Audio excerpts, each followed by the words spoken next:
Hello friends, welcome to study Kshetra academy. Study Kshetra academy के YouTube channel में मैं आपका स्वागत करता हूं और आज हम डिस्कस करेंगे वर्तमान में भारत में कौन क्या है। तो चलिए बिना समय बिताए और बिना समय गवाए हम हमारी वीडियो को स्टार्ट करते हैं। सबसे पहले हम देखेंगे भारत के राष्ट्रपति को। तो भारत के हम राष्ट्रपति की बात करें, 8 प्रेजेंट में भारत के राष्ट्रपति कौन है? तो 8 प्रेजेंट में भारत के राष्ट्रपति हैं रामनाथ कोविंद जी।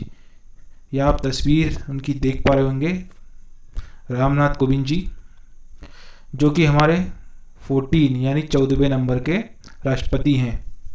ठीक है फ्रेंड्स, इनसे पहले हमारे देश के राष्ट्रपति कौन थे? तो इनसे पहले 13वें नंबर के जो हमारे राष्ट्रपति थे वो थे प्रणब मुखर्जी, जिनका हाल ही में निधन भी हो गया है। तो ये पॉइंट इंपॉर्टेंट बनता है, इसे याद रखिएगा। हमारे देश के 13वें नंबर के राष्ट्रपति थे प्रणब मुखर्जी जी। भारत के हम राष्ट्रपति की बात करें तो भारत के राष्ट्रपति जो होता है देश का प्रथम नागरिक होता है। इनका कार्यकाल 5 वर्ष का होता है। राष्ट्रपति का कार्यकाल 5 वर्ष का होता है और राष्ट्रपति को जो शपथ दिलाने का काम करता है वह देश का मुख्य न्यायाधीश होता है। मुख्य न्यायाधीश, सुप्रीम कोर्ट का जज, यानी बोले तो चीफ जस्टिस ऑफ इंडिया। ठीक है फ्रेंड्स, आगे बढ़ें तो हम देखते हैं तो राष्ट्रपति की जो चुनाव प्रक्रिया होती है वो किस प्रकार की होती है? तो एकल संक्रमणीय मत पद्धति होती है, जिसमें लोकसभा के, राज्यसभा के प्लस राज्य के विधानसभाओं के निर्वाचित सदस्य वोट डालते हैं। ठीक है, ये याद रखिएगा। हम आप लोकसभा, राज्यसभा और राज्य के विधानसभाओं के निर्वाचित सदस्य। ठीक है, इसकी आगे हम बात करें तो जो राष्ट्रपति बनने की न्यूनतम आयु होती है वो 35 होती है, 35 वर्ष न्यूनतम आयु होती है। ठीक है, और राष्ट्रपति पे महाभियोग चलाने की जो प्रक्रिया होती है वो अनुच्छेद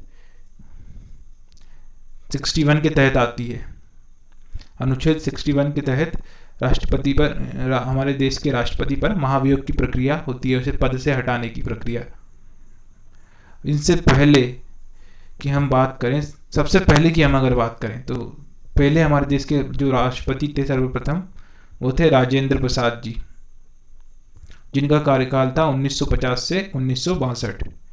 तो इस टॉपिक से हमें इतनी जानकारी मिलती है, पूरी याद रखिएगा फ्रेंड्स। चलिए आगे बढ़ते हैं। अब हम बात करेंगे देश के उपराष्ट्रपति की। हमारे देश के 8 प्रेजेंट में जो उपराष्ट्रपति हैं वो है एम वेंकैया नायडू जी। ठीक है, जिनकी आप तस्वीर देख पा रहे होंगे यहाँ पे। इनके हम इम्पोर्टेंट फैक्ट देखें तो सर्वप्रथम बात करें तो ये देश के द्वितीय नागरिक होता है, दूसरा नागरिक कहलाता है। हमारे देश का उपराष्ट्रपति देश का दूसरा नागरिक कहलाता है। भारत का जो उपराष्ट्रपति होता है वह राज्यसभा का अध्यक्ष होता है। राज्यसभा का अध्यक्ष कौन होता है? देश का उपराष्ट्रपति। हमेशा याद रखिएगा, बहुत ही इंपॉर्टेंट पॉइंट है ये। उपराष्ट्रपति को शपथ दिलाने की जो होती है प्रक्रिया, वो कौन करता है? शपथ कौन दिलाता है? यानी राष्ट्रपति को, सॉरी उपराष्ट्रपति को। तो उपराष्ट्रपति को जो शपथ दिलाता है वो राष्ट्रपति होता है। ये भी याद रखिएगा आप, उपराष्ट्रपति को राष्ट्रपति शपथ दिलाता है। तो इस पॉइंट से हमें इतनी जानकारी मिलती है। ठीक है फ्रेंड्स, आगे बढ़ते हैं। चलिए तो हम देख लेते हैं देश के मुख्य न्यायाधीश को। मुख्य न्यायाधीश की हम बात करें, मुख्य न्यायाधीश कौन होता है हमारे देश का? तो chief justice of India. Chief justice of India यानी सुप्रीम कोर्ट का जज, जो कि 8% में कौन है? तो हम देख पा रहे होंगे जस्टिस बोबड़े। जस्टिस बोबड़े हमारे चीफ जस्टिस ऑफ इंडिया हैं 8% में। इनकी आप तस्वीर देख सकते हैं यहाँ पे। ये हमारे 47 यानी 47वें नंबर के चीफ जस्टिस हैं। 46 नंबर के चीफ जस्टिस हमारे कौन थे? तो 46 नंबर के हमारे जो चीफ जस्टिस थे वो थे रंजन गोगोई जी। ठीक है, रंजन गोगोई। इससे पहले 45 नंबर के कौन थे? तो 45 नंबर के हमारे थे दीपक मिश्रा जी। याद रखिएगा फ्रेंड्स। इसके बाद हम आगे बढ़ें तो इनकी नियुक्ति किसके द्वारा की जाती है? तो इनकी नियुक्ति भारत के प्रेसिडेंट के द्वारा की जाती है, यानी भारत के राष्ट्रपति के द्वारा इनकी नियुक्ति की जाती है। और जो हमारे प्रथम चीफ जस्टिस ऑफ इंडिया थे वो थे जस्टिस एस जे कनिया, जस्टिस एस जे कनिया। ठीक है फ्रेंड्स, जस्टिस एस जे कनिया, याद रखिएगा। ठीक है फ्रेंड्स, आगे बढ़ते हैं। अब हम देख लेते हैं मुख्य चुनाव आयुक्त। मुख्य चुनाव आयुक्त को हम देखेंगे अब। तो जो ये प्रेजेंट में हमारे मुख्य चुनाव आयुक्त हैं वह कौन है? श्री सुनील अरोड़ा जी। आप यहाँ उनकी तस्वीर देख सकते हैं। श्री सुनील अरोड़ा जी हमारे एट प्रेजेंट में मुख्य चुनाव आयुक्त है। हमारे देश का जो मुख्य चुनाव आयुक्त होता है वह भारतीय चुनाव आयोग का प्रमुख होता है और भारत में स्वतंत्र एवं निष्पक्ष रूप से स्पष्ट तरीके से राष्ट्र और राज्य के चुनाव कराने की जिम्मेदारी उसके ऊपर होती है।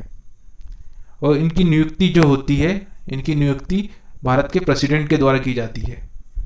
भारत के प्रेसिडेंट यानी राष्ट्रपति के द्वारा की जाती है। और इनका कार्यकाल जो होता है, इनके कार्यकाल की बात करें तो 6 वर्ष का होता है या 65 वर्ष की आयु तक होता है। दोनों में से कोई भी एक चीज वो पूर्ण कर चुका हो। यदि वह 65 वर्ष की आयु पूर्ण कर चुका होता है तो उनका कार्यकाल समाप्त हो जाता है, या उनका 6 वर्ष का कार्यकाल पूरा करेगा तो उनका कार्यकाल समाप्त हो जाता है। ठीक है फ्रेंड्स, आगे बढ़ते हैं। अब हम देख लेते हैं भारत के प्रधानमंत्री को। तो भारत के प्रधानमंत्री को तो आप सभी जानते ही होंगे। एट प्रेजेंट में हमारे प्रधानमंत्री है नरेंद्र मोदी जी। नरेंद्र मोदी जी की हम बात करें तो एट प्रेजेंट में हमारे प्रधानमंत्री है, प्राइम मिनिस्टर। इनकी तस्वीर हमें यहाँ पे लगाई हुई है और आप सब इन्हीं को जानते ही होंगे बहुत अच्छे तरीके से। अब इनके हम कुछ फैक्ट देखें तो भारत के संविधान के आर्टिकल अनुच्छेद, यानी हम अनुच्छेद की बात कर रहे हैं, अनुच्छेद 74 में भारत के प्रधानमंत्री के बारे में उल्लेख देखने को मिलता है हमें।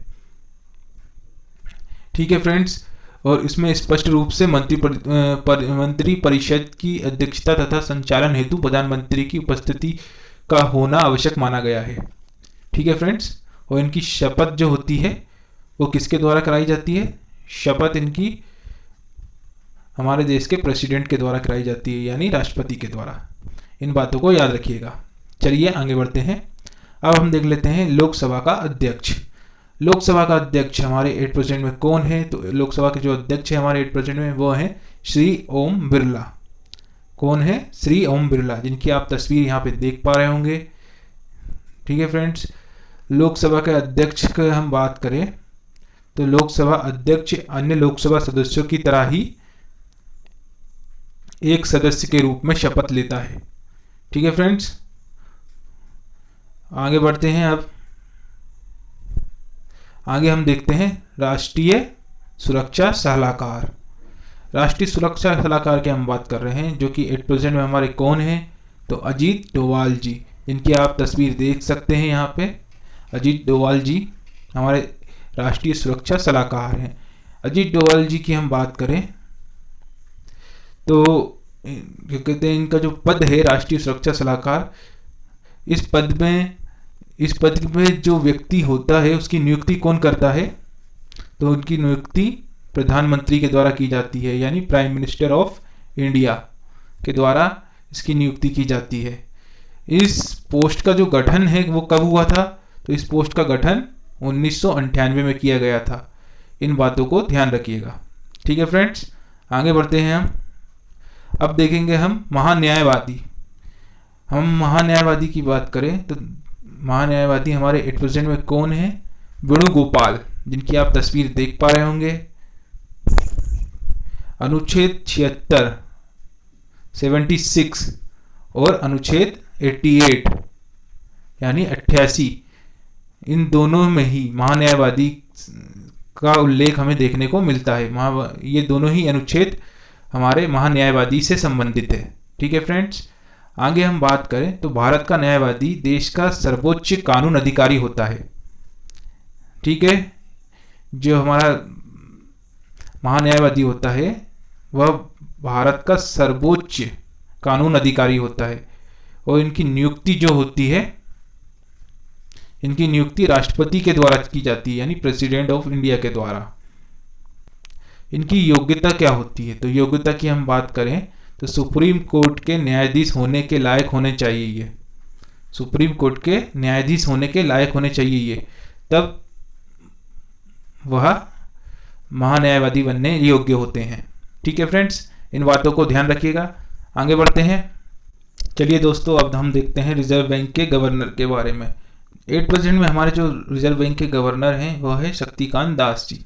उनका यहाँ पे आप इमेज देख सकते हैं, यहाँ पे इमेज मैंने लगाई है शक्तिकांत दास जी की। इनसे पहले हम बात करें तो इनसे पहले जो हमारे गवर्नर थे वह कौन थे? उर्जित पटेल जी।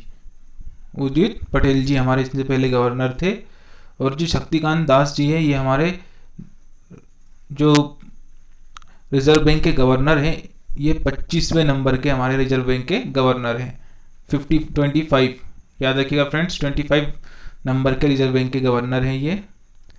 और भारत का जो केंद्रीय बैंक है जिसे हम रिजर्व बैंक कहते हैं, यह भारत के सभी बैंकों का संचालन करता है। ये पॉइंट भी आप याद रखिएगा फ्रेंड्स। इसके हम आगे बढ़ें तो इसकी स्थापना कब की गई थी?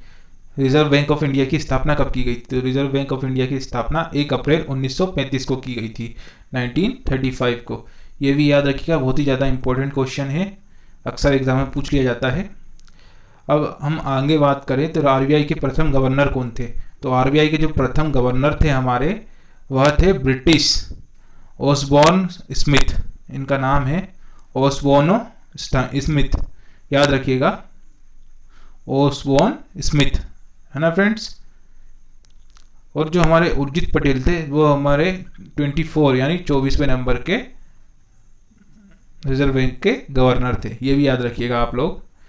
इस क्वेश्चन से, इस पॉइंट से हमें इतनी जानकारी मिलती है। चलिए तो हम अब बात करते हैं भारत के नियंत्रण एवं महालेखा परीक्षक की। भारत का जो नियंत्रण और एवं महालेखा परीक्षक हैं 8% में, वह कौन है? श्री गिरीश चंद्र मुर्मू। इनकी आप तस्वीर देख सकते हैं यहाँ पे इमेज में आपको दिख रहे होंगे ये। इनकी हम नियुक्ति की बात करें, इनकी नियुक्ति किनके द्वारा की जाती है? भारत के प्रेसिडेंट के द्वारा, भारत के प्रेसिडेंट के द्वारा यानी राष्ट्रपति के द्वारा इनकी नियुक्ति की जाती है। इनकी अवधि की बात करें हम, कार्यकाल की अवधि की, तो इनके कार्यकाल की अवधि जो होती है वह होती है 6 वर्ष या 65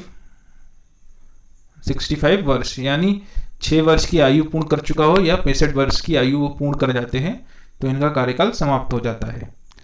और इनका जो हमें अनुच्छेद 148 यानी 148 में इनका हमें वर्णन देखने को मिलता है। अनुच्छेद 148 के अनुसार भारत का एक नियंत्रक एवं महालेखा परीक्षक होगा। ठीक है फ्रेंड्स, ये कहा जाता है। ठीक है फ्रेंड्स, आज की वीडियो में इतना ही। आपको मेरी वीडियो पसंद आई हो तो हमारे चैनल को लाइक कीजिएगा, सब्सक्राइब कीजिएगा और शेयर कीजिएगा ज़्यादा से ज़्यादा दोस्तों के साथ अपने। मिलते हैं अगली वीडियो में। धन्यवाद।